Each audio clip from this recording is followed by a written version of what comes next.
Good morning, and it's Lilia from Heel Scotland, and this morning I've got my king polar bear friend, Kenny Nielsen. How you doing, Kenny? Morning.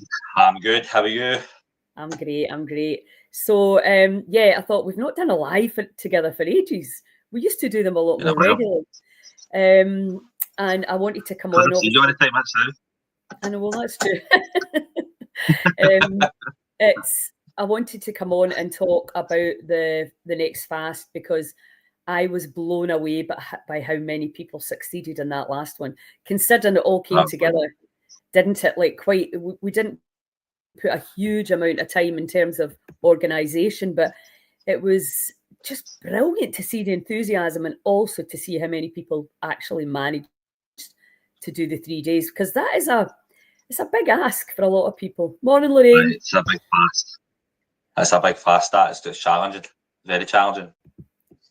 Yeah, and I think, I've spoken to a few people, and I have to say, you can tell me whether this is true or not, it was mainly the men that crashed and burned partly through it. Did you notice that? Aye, but I think that's fucking standard in most things, to be honest with you. and then they were raging at themselves. Then they were raging at themselves. But I was saying, it's a really good idea to do it, because at least you know where you're at, because so many people believe that they can't do it, and they absolutely can. You and I know that. It's all starts and finishes here. There was loads of people that done 24 hours and were astonished with themselves. And some of them who got to 48 hours were like, I can't believe I've done that for 48 hours. And the ones that done it to 72 are just like, what is even going on? Absolutely. What is even happening? I know. It's and I think for me, it is one of the most empowering things. I mean, I've been doing it for a long time, as you know, but the mind tells you the idea of living without food for 3 days just seems actually almost impossible. And then when you do it, it's just you're so chuffed with yourself. I've actually found that. So that's. I am no expert at fasting. I'm just like one of the rest of the crew, man. I'm trying my best with it. But because I set it up doesn't mean I know what I'm talking about. Probably be better after you at some point sitting down and talking with Claire, because she is clued up with it. But what I have got is the experience of somebody that's not so experienced. For me, I done a 72-hour fast my first time, and then I done a couple of 24-hour fasts. And then it came together because I was going to do another 72-hour fast because my belly was all bloated, and I was like, I need to do something with this. And I thought, I'm going to fast. I'm going to eat. I'm just going to fast and let that come down. But for whatever reason, I had to get my daughter on the Wednesday night, and she wanted to go for pizza, so I broke it at the 48-hour mark. And I thought, right, I'm going to do another one now. The following week is 72 hours. And what I've noticed there, the 4 sort of bigger ones that I've done, it does start to get easier, even though it's extremely challenging. But it is all. See, I noticed on this one here that I was on here. I was in my head constantly. I think on the Wednesday, I literally sat on this bed nearly for the full day. And I sat and I prayed and I sat and I meditated and I sat with my drum, and I just sat with myself the whole day, just watching my head going ding, ding, ding. It was actually fascinating. It was a beautiful process, so it was. Whereas like times before that, I felt like I was rolling about, holding my belly, starving. But it's not until after the fast, which I realised that every time I've done one now, I've realised after, as soon as it's finished, I've always went, it's actually not even really that bad. Like, there's never really been a time where you've actually been starving. Do you know what I mean? Like, you've never, like, it's just empty feeling in your stomach. It's like a shallow, hollow feeling. And for some reason that, we can't seem to handle that. And we're too used to just going, and filling that. Yeah. Rather than letting that feeling be a feeling of your body's working. It's your stomach's getting a rest, your digestive system's all getting a rest, and you can notice that. And I think I noticed that more this time when I was really trying to be aware of what was going on with my head and my body. I kind of noticed my body doing stuff. And I actually at one point I felt a sharp pain, feel like here, and I could feel it moving slowly through my body. I was like, what is that? And I went to the toilet. It was like a fucking spiritual experience. And it just thought, bleh. I was like, wow, that obviously had to come out. Yeah. Weird, man, but beautiful. Yeah. I mean, was that you did one, well, you started it when you were up in Skye with us at the Heel Inn. Was that your first one? I started it. That was my very first ever fast. So that was just and this year. Yeah. That to me was really, really hard. I found that really, really difficult because I'm a greedy bastard. Like I'm also an alcoholic and an addict, and I'll use anything for a distraction. And when you start knocking things out of your life like alcohol, drugs, like you're trying to knock out nicotine, and for me like Diet Coke, like you start to just keep flicking on to the next thing. And food is like your last comfort. Yeah. If you're not, imagine sitting there with your phone's broke and you've not got anything to distract yourself with. So it kind of takes you into a place of being able to just sit with yourself, and that's the difficult part for people. I think it's the ability to sit with your own thinking without distracting on whatever it might be, and food probably being the biggest addiction in the whole fucking world. Well, this is the thing. Food's actually overeating, and it's not even overeating. It's eating all the wrong foods that has no nutrition in it. Is the biggest problem that we have, killing way more people than heroin, for example. So and also, what we found when we had the gym in Glasgow was that pretty much every day, including myself, you'd go out on a Friday night and a Saturday, and then your blood sugar's all unstable. So you don't want to eat healthily for maybe 2 to 3 days. So it's Tuesday before you're starting to feel normal again. So you'll eat healthy Tuesday and Wednesday, and then it's the weekend again. So cycling, with these unstable blood sugars, ups and downs, highs and lows. And then, because again, when you've got a hangover, you want to eat. You don't really want to sit and have a fresh juice and a salad and you want the carbs, because you try to get your blood sugar back up. So what happens for me as well is to working life, living in the club every day, working with people. It's just too easy. You get up, swallow your coffee, get out, rush out, and it's like for me, and I swear to God, this is every day. You can ask Daniel, right, if I'm lying or no. Every single day, we'll stop off, go into Greg's, and I'm going to get a coffee, and I'll always get something, like a rolling bacon, a steak bake or something. And there's never been a time I've come out there, ate that and no went, that's disgusting. So I keep doing it for convenience. And the only reason I'm doing it is because I've got a feeling in my belly and I want that to go away. So I'll happily just eat shite, just to take that away, to distract myself with that horrible feeling. And I swear to God, I hate Greg's. It's rotten. It's absolutely rotten. The rolls are rotten, the sausage is rotten, the eggs is rotten, the pastries are all rotten. But I'll still every day put it into my system. I done it again yesterday because we were late again yesterday. Went and got a rolling sausage and a coffee out of Greg's. I'm like, why am I doing this? It's pure madness. It's madness. But it's the awareness that we're doing it, because we all do it, obviously since I've been here, there and everywhere and not as much in control of my food and doing the exact same thing. You're hungry. You're like, well, you just go into the shop that's nearest. And, it's when I was living at the farm, I would go out and get all the food out the garden, and I would make things, there was this kind of really relaxed, you weren't chasing time, you weren't chasing the clock, the food was just there. But, I'm like everyone else, you take me out of that environment and you're back. Jason Vale calls it like your airport day. It's just like, what's there? And you just take and eat that, because it's the fail to prepare, as they say, prepare to fail. I've actually got a bag now that's got all my nuts and seeds and all the bits and pieces that I normally, so I can just have it in the car and I can take it with me. But it's taken me about a year to get that organised. It's so easy we could just make a decision and stick by it. I know. Like, just make a decision. Absolutely. This is what I'm going to do. I went to Costco last week, the week before, and I went, right, okay, this is it. I went and get the big massive tray of boneless chicken thighs, a big massive tray of chicken wings, and I thought, right, chicken and rice, and I take it all out, I separated it all into freezer bags, and I put it into my freezer so I can just take one bit at a time, defrost it, cook it, and chicken and rice, man, and not once have I used it yet. Yeah. Not once. But I made that decision 2 weeks ago, and I still couldn't follow through with it. Madness. We're very funny creatures, aren't we? We're very funny creatures.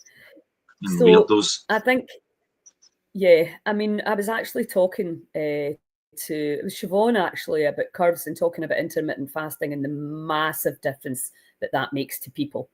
And, you know, that not eating 3 hours before you go to bed so that you can digest your food.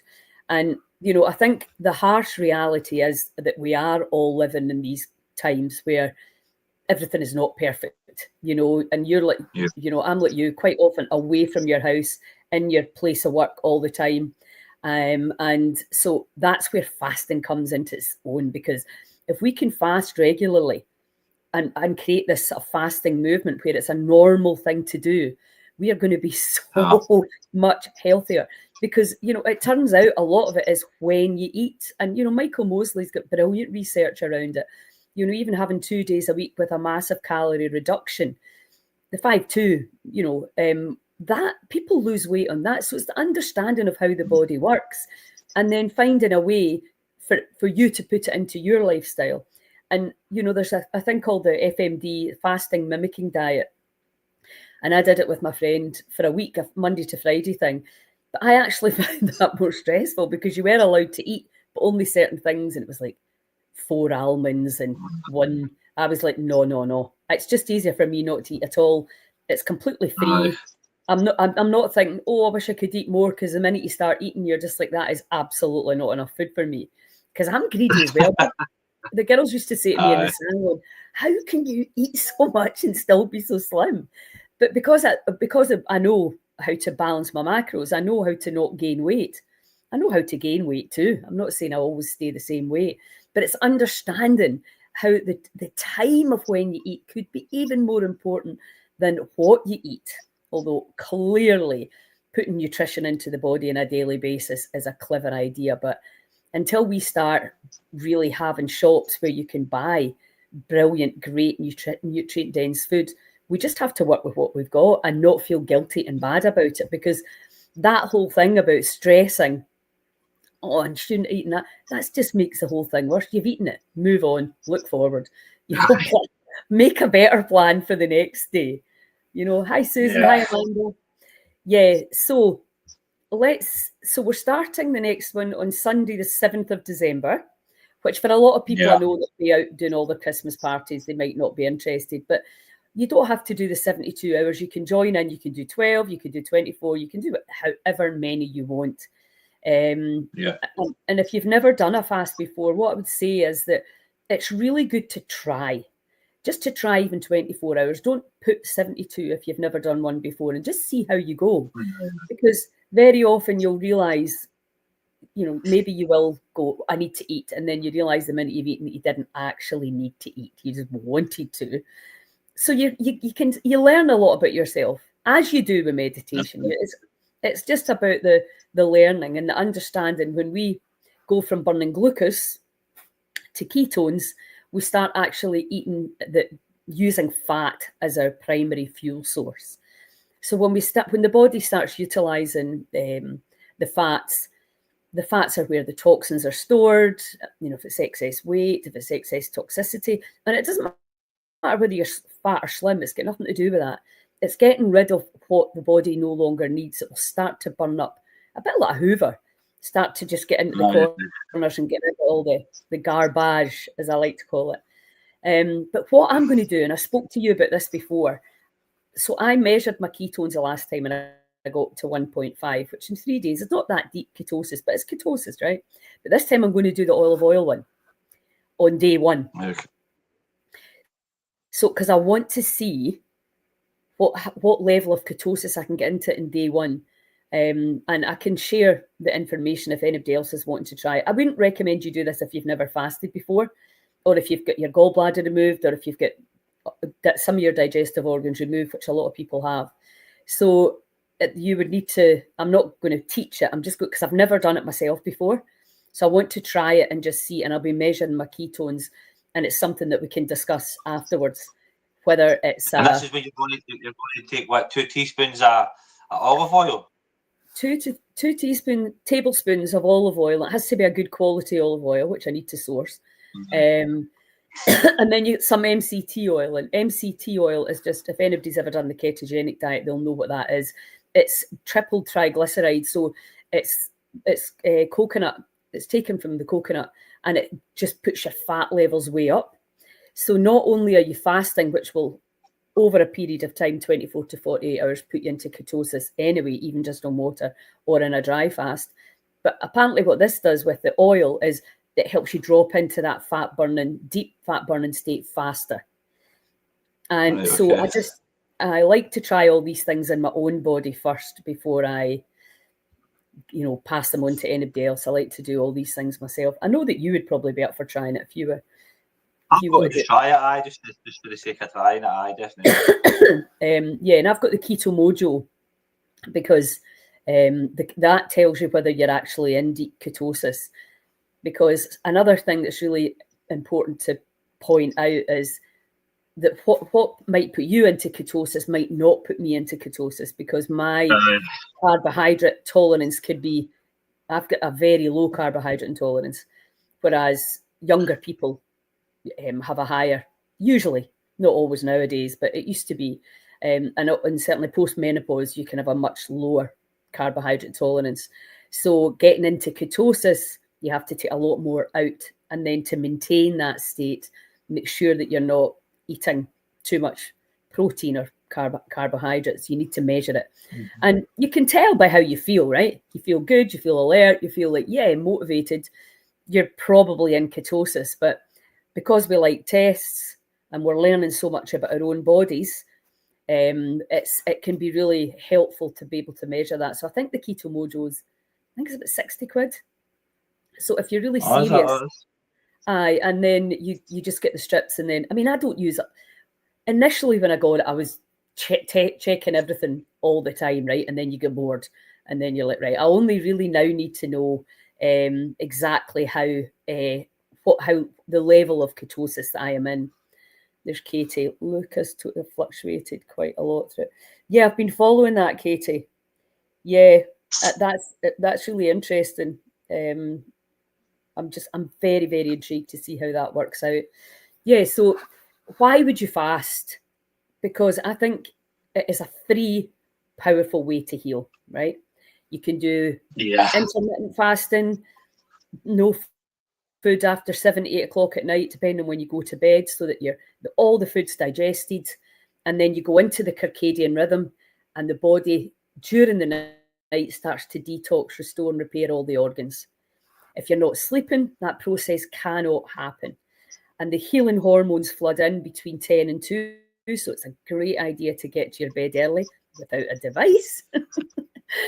and also the whole sleep thing, some people, I've had all experiences where I'm waking up and I'm wide awake in the middle of the night. And then other experiences where I'm just out like a light at 10 and I don't wake up till 8 in the morning. So I think the reality is we can guess how we feel. We can predict how we maybe will feel. But the harsh reality is you don't know what's going to happen from fast to fast. And I've done literally hundreds over the last 30 years. So, and I've had a different experience. One time I did one in Malta. I just lay out in the sun and I felt terrible for 3 days. And that's the only one that's happened to. So, who knows? Maybe the sun was obviously lying in us, out in the sun all day really, really promotes the detox as well. So I don't think we have to worry about that here, right enough. But there's a lot of influencing factors. The time of the month, and, that's another one that's for women. Some people say do not fast over your period because you are going to be depleted anyway. That also depends on your cycle. I would just do it if I wanted to. I don't really listen to other people's advice very often because I like to try things out, because we always err on the side of safety. Oh, don't do it. No, that could be dangerous. And it's like, I'm in control of this baby, nobody else, and I will try it and I'll find out for myself, because what might work for one person will absolutely not work for another. And you can get so bogged down in the details. And the salt, let's talk about the salt, because people want to talk about salt. You need salt, you need salt. Now, again, I've got a friend who did a 40-day water fast and didn't have any salt. And I've been looking it up a lot. I never use salt in my 3-day. I actually did on the last day just to see if it changed how I feel. It didn't. So, but if you psychologically feel that you need salt, if your body believes that it needs salt, take some salt. I wouldn't recommend putting the salt into the water because it just makes your water taste good. When we started, we had like 80 people in that group chat. Uh-huh. And when I done my very first ever fast, my mate John gave me a wee pint Himalayan salt and went, just put a wee crack in that every now and again. Don't overthink it. He went, literally a tiny wee crack and forget about it. And I went, all right. So when somebody asked in the chat, can you take this? Can you know, it's like everybody wants to know what you can take. Can you have a cheeseburger? Can you do that? Blah, blah, blah. I briefly mentioned just put a bit of salt in your water and go on with it. And then for then it just went salt mental. I'm like, shouldn't they be taking advice off me? I don't really know, man. But everybody went a bit salt crazy. Everybody was having tea salt for their breakfast or lunch and their dinner. And I was like, people are going to end up fucking poisoned with salt. So, you know, I was doing it. All I was doing was see that wee Celtic salt. I literally did that. I put my finger in it once in a blue moon and had a wee lick it, and that was it. I know. And it tastes good, doesn't it? It's nice. That's nice. That's nice. Yeah. So the thing, the way I always say it to people is, you know, like, because obviously when I was a practicing nutritionist, it just bored me to death because it's like, would you shower with a little bit of herbal tea, a little bit of diluting juice? No, you wouldn't. So what we're trying to do is put things in to wash everything out the body. Don't complicate it. Give the body one thing to do, one thing to recognize. It doesn't have to do any work. You're just, again, flushing the... And it's just a really, really powerful way. And the other thing I wanted to say about your sauna, Kenny, because I think we really need to make a lot more around that. People can come to your place and use the sauna without you doing the ice. The sauna is the best possible way to detox. We know that. There's tons of data around the power of saunas. So much as obviously you're famous for ice and you know, for all the incredible work on the mental and emotional and spiritual side and the physical side, I think you know, we should really be making more about your sauna because it's such a powerful way. And if you are doing the fast, come in and just sit and get really hot and sweat because you're just giving the body that. I done a lot of sauna through the last fast. Yes, brilliant. But you feel it. You can feel it coming out. It's no else. I noticed a lot, man. Really like sweaty, smelly, sweaty. I noticed that last time. Well, that's just in with the light, out with the shite, as you know. But that's another point that you just raised there. You felt tired, right? So you also have to take into consideration your job. Are you running after kids? Are you driving? Are you doing things that are requiring a lot of mental clarity and focus? You know, maybe this time of year is not the right time for you, but we're going to be doing this a lot more often. We're creating this kind of fasting movement and really encouraging people to utilize this phenomenal protocol for healing. And I've got 2 retreats, one in Skye and then one down in Cretan fasting. If people want to come along, the one in Skye is a buy one, get one free offer until the 3rd of December. If people want to come to that spectacular location and come and fast with us, you should come up, Kenny, if you look at the dates and see if you can come up. Brilliant. And then we can... I'm going to do one of these 72 or fast once a month, at least once a month. I'm going to do it, and in between the month, I'm going to hit out a couple of 24 hours. Yes. Just to keep the practice up, just keep observing my body and my mind. Yeah, and the more we do through next year, the more we'll learn, the more practice we'll get in, the easier it will get. And January, end up 2 in a month, who knows? And January, our January challenge is intermittent fasting. And a few years ago when we started it, that's when I realised I was blown away by the testimonies I got. It tends to be in January, you're a wee bit cleaner with your diet anyway, but the time you eat is critically important. And interestingly enough, my son was saying that he'd stopped eating the last thing at night and he was like, I can't believe the difference in my quality of sleep. I was like, oh, really? Did you listen to your mother for once? So yeah, so I think there's things that you need to take into consideration, and some people need a lot more preparation. And I know for me, it's the psychology of I need to know when I'm doing it, and then I'm in the mood, I'm on it. It's just like that. It doesn't matter what anybody else is doing. That's what's happening.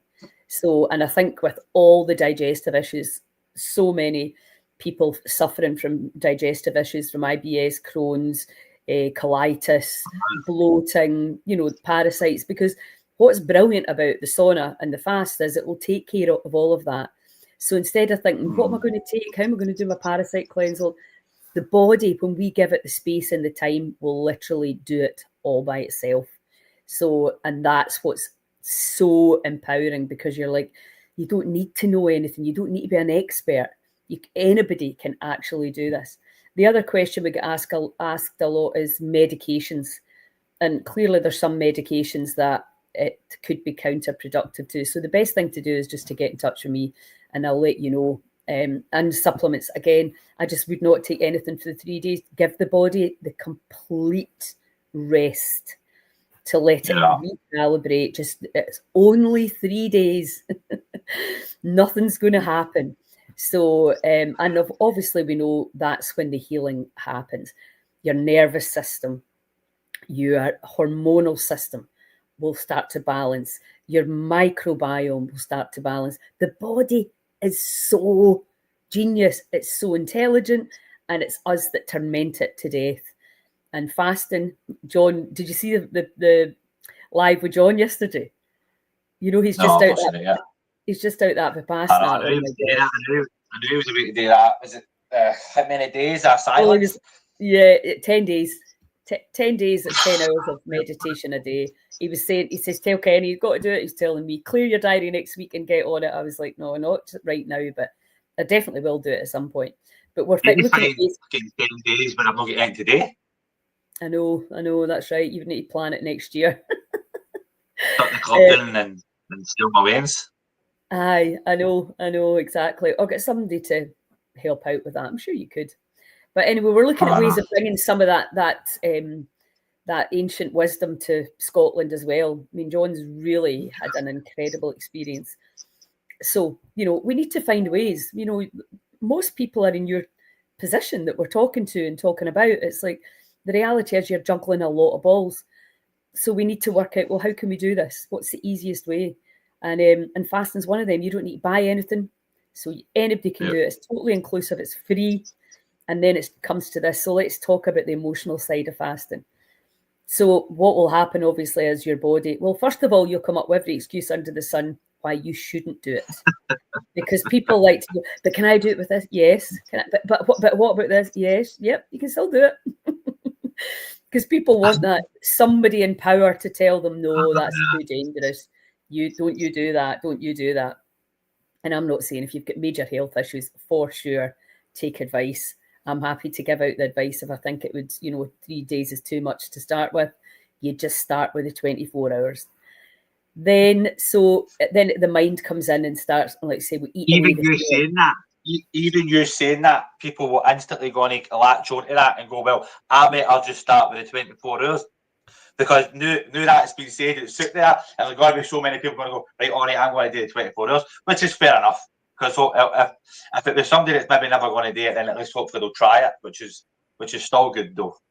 But the heat, and I think heat is the bastard. For you and I, you would be like that. If they said, right, there's a 10-day challenge, we'd be like, that, right, we're going for it. But the thought of 10 days puts people off. So we're looking at going, let's start somewhere. Just try, because then you know how much work you've got to do in yourself. I was asking John how many people left the meditation retreat, and he said it was 6 out of 130 left early. 6 out of 130 left? Aye. That's wild. Yeah.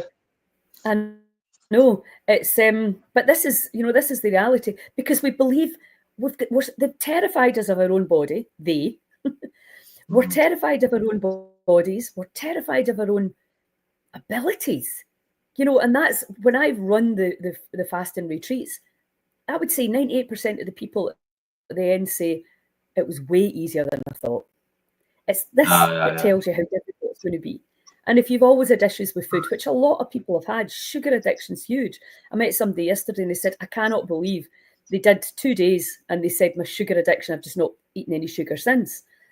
Because obviously the cravings go away very, very quickly, a bit like nicotine. The cravings can go very quickly when you do this, and then you reset. And then if you make it a habit, you'll notice every single time that you do it, you're going to have gains. That's the way it works. The intelligence that made the body without any help from us is already there, that blueprint. And the body knows what to do. And somehow, somewhere, we started thinking the body doesn't know how to heal itself. Don't ask me why. But I mean, I used to think that too. I used to think that, that, well, there's certain things the body can heal and there's certain things the body can't. We're now realising. But why would anybody think that? Because nobody knows that. Nobody knows that the body's got the ability to heal. Nobody knows that if you stop eating, that this is all going to start to repair itself and clean itself, and your cells are all going to start to regenerate. Right? You don't know that if you don't know it, because we're so programmed into this matrix system, or whatever you want to call it. Years and years and years of conditioning, to the point where we can't even just sit for 5 minutes without any distraction. None. She talked about starting things. When I done the 30-day morning routine, we had 50 people that started it, waking them up at like 4:30 in the morning and doing meditation, breath work, and just some movements. And I think within the first day we lost like 20 people, and then by the last day we ended up with 6 people who were still getting up and doing it. Now that's not like, oh, these are lazy people, or they've not got any sort of willingness and anything like that. It's just so difficult to reprogram yourself into a new way of being. It's so hard to maneuver this part of your body, this thinking part here that's intrusive, man. That's too easy just to pick up the food. It's too easy just to pick up the phone. It's too easy just to turn around and hit the alarm snooze button. We're just so programmed to just be this other way of living, rather than focusing on what it is that we actually want to do. What do I want to actually do with myself? Do I really want to go through a 3-day fast? Aye. Because it's like, I noticed with the fasting, for me it was a bit like alcoholism, right? Maybe not as severe. That drive to do something that I've already made a decision that I'm not going to do. Yes. I'm not going to drink. That's me. I can't drink anymore. But there's something in me that drives me towards this obsession, and food is an obsession. So like, I'm sitting there and I can't remember. So like, Alcoholics Anonymous 12 steps, they say a day at a time, and they tell you when you first go into the fellowship, you can't do a day at a time, do an hour at a time. Right? You can't do an hour at a time, do half an hour at a time, do 10 minutes at a time, do 5 minutes, do 2 minutes, do a minute. So you just need to sit there and focus on your thinking and your mate. Because my head was coming up with all sorts of mad excuses. All sorts of mad excuses why I should go and why I should eat. And does it really matter? And then it'll start saying things to you like, well, see if I eat, nobody will know. Right? I could still put my post out. I could still put a post out on I could still put a post out on 72 hours and say I've done it. Who's really going to know? Do you know what I mean? And there was a point where fucking Big Ian had a big bag of crisps, and he had finished his fast. He'd finished his fast half a day before us, and he's like that. Look, fuck's sake, Kenny, man, it's only a packet of crisps. Just have one. Nobody will know, right? And I'm actually sitting there going, should I just have one? Like, it's wild. It's wild in here.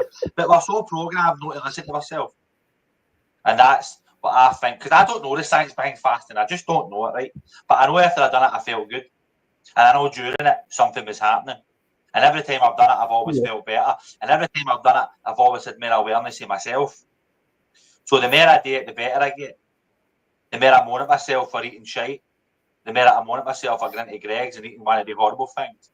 Like Danielle's been cooking every other night. She's doing minced potties and making up chicken Kievs, and she's just doing home cooking now, which is nice. I've started.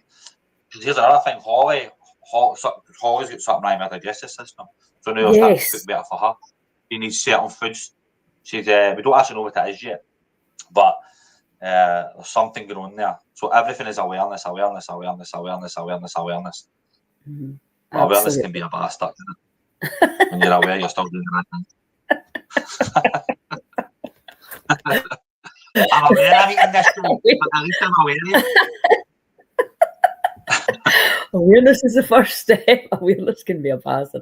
You're absolutely right, because it's like, now you know what you're doing and not doing. Do you know what I mean? It's like, and why do we still do it? But it's just the creatures of habit. So if anybody's got any questions, please jump on, ask them right now, or ask them and I can answer later.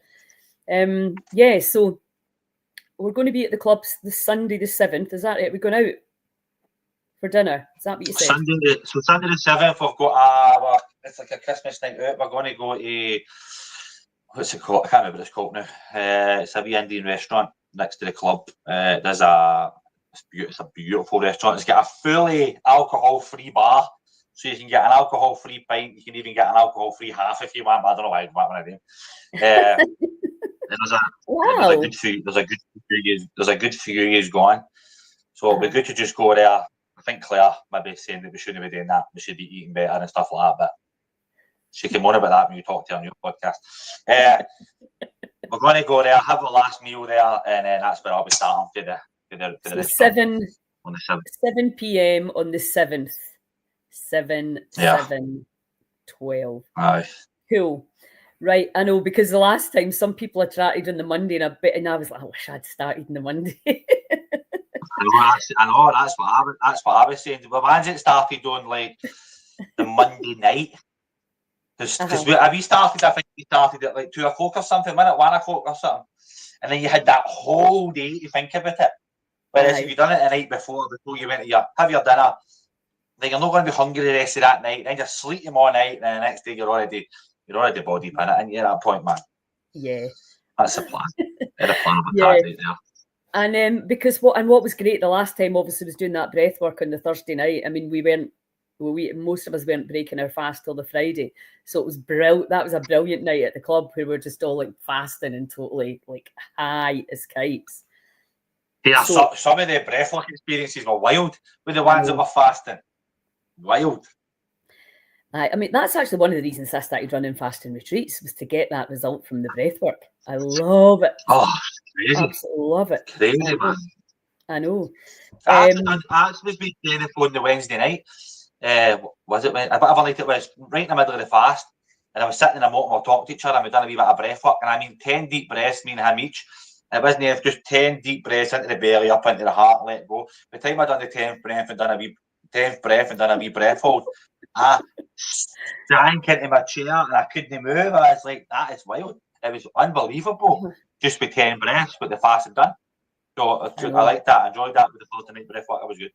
I struggled with it. I struggled holding it, I think, a wee bit. I was a wee bit all over the place, but you get through it. Well, that's the thing, isn't it? You know, it's kind of, I know what one morning I got up, it was at Barmoloch, and I was like, oh my, I am all over the shop. And I just was like, I just had to admit it. Because obviously you're like, I'm probably not going to be the best teacher in the world today, because I'm absolutely high. But you just have to go with it, and everybody kind of understands. It's great. Right, okay. I think we've covered pretty much everything. But let's say to people though, so if anybody who's not in the group chat now and wants to join us and give it a try, we've got you in there and Claire's in there. She's kind of took up the role as head honcho in there, giving out all advice. She's very, very clued up there. So if you want to get involved, fling us a message. We will add you into the group chat, and you can take part in this wonderful experience. Awesome. Yeah, and I mean the group, hilarious and all as it was, it cheered me up, and it was a everybody's some mess in there, man. everybody's some mess in there, man. It's some laugh, man. It's a bus. But I mean, it is that, you know, misery loves company, and it was great. and you can all be miserable and funny together. So yeah, I highly recommend, if you're going to do it, that you join and even if, you know, join the group just to see what it's like, because a lot of people might just be, the seed might just be getting planted right now, and it might be next year. You might think, no, this is a busy time for a lot of people. You don't want to put any stress on yourself. But again, it's just like planting that seed and going, right, well, next year, let me try it. So awesome. Okie dokie, right. Well, everyone have a wonderful day, and I'll see you tomorrow night, big man. Bring your sound balls, I like a shot of them. Yes. Okay, everybody.